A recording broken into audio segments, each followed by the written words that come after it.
আসসালামু আলাইকুম।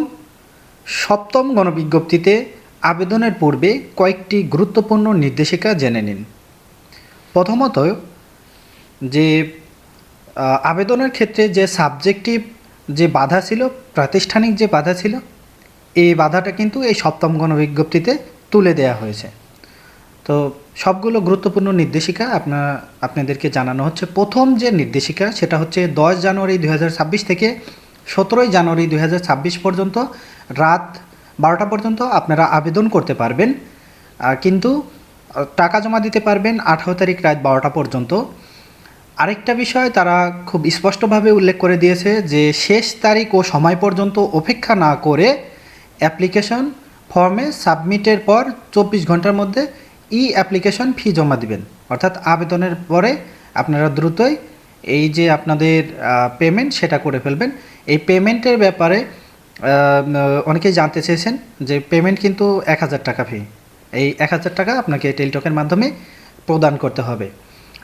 দ্বিতীয়ত যে নির্দেশিকার সেটা হচ্ছে যে আপনাদের যে বয়স সেটা 4 জুন 2025 তারিখ পর্যন্ত 35 বছর হতে হবে এবং আপনার সনদের মেয়াদ 3 বছর হতে হবে। অর্থাৎ আপনার সনদের আপনার যে রেজাল্ট, শিক্ষক নিবন্ধনের যে রেজাল্ট, এই রেজাল্টটা প্রকাশের পর থেকে এই যে 25 সালের 4 জুন পর্যন্ত 3 বছর আপনার মেয়াদ থাকতে হবে।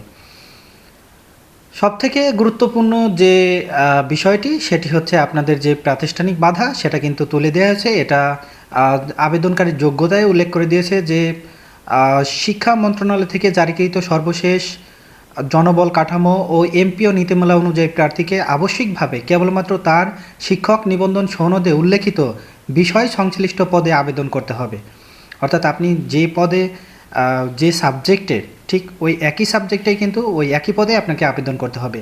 এছাড়া বিভিন্ন বিষয়ে সমতা বিধান হওয়ায়, অর্থাৎ সমতা কিন্তু করে ফেলেছে ইতিমধ্যেই এই বিশেষ গণবিজ্ঞপ্তিতে, সমতা বিধান হওয়ায় নিবন্ধন সনদে প্রতিষ্ঠানের ধরন ভিন্ন থাকলেও পদ ও বিষয়ে এবং কাম্য শিক্ষাগত যোগ্যতা থাকলে তিনি নিয়োগ সুপারিশের জন্য বিবেচিত হবেন।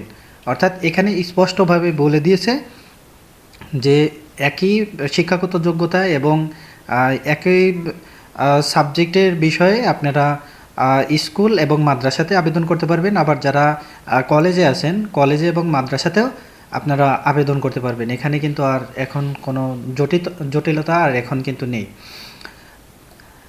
আরেকটা গুরুত্বপূর্ণ নির্দেশিকা হচ্ছে ইন্ডেক্সধারীদের জন্য। যারা ইন্ডেক্স প্রাপ্ত তারা কিন্তু এই গণবিজ্ঞপ্তিতে আবেদন করতে পারবেন না।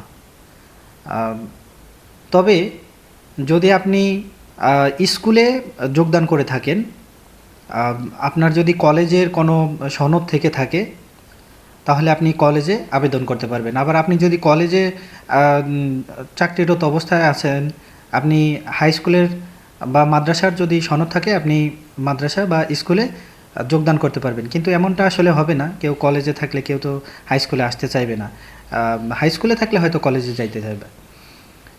আরেকটা বিষয় হচ্ছে আপনাদের যে আবেদন ফি সেটা বলা হয়েছে যে নির্ধারিত 1000 টাকা আপনাদের প্রদান করতে হবে। আর পুলিশ ভেরিফিকেশনের যে ফর্মটা, এটা কিন্তু আপনি যখন আবেদন করবেন ঠিক তখনই কিন্তু আপনার ওখানে আপনার জেলা, থানা এবং আপনার ঠিকানাটা ওখানে দিতে হবে। ওই অটোমেটিক ওই ফর্মটা কিন্তু পুলিশ ভেরিফিকেশনের ফর্ম পূরণ হয়ে যাবে। ওই তথ্যটা আপনাকে অবশ্যই সঠিক তথ্য দিতে হবে। আর এ পর্যন্তই। আপনারা খুব সূক্ষ্মভাবে ভেবে চিন্তে এবং সময় নিয়ে অবশ্যই আবেদনটা করবেন। আর যে কোনো বিষয়ে সহযোগিতা পেতে অবশ্যই কমেন্ট করবেন। ধন্যবাদ সবাইকে।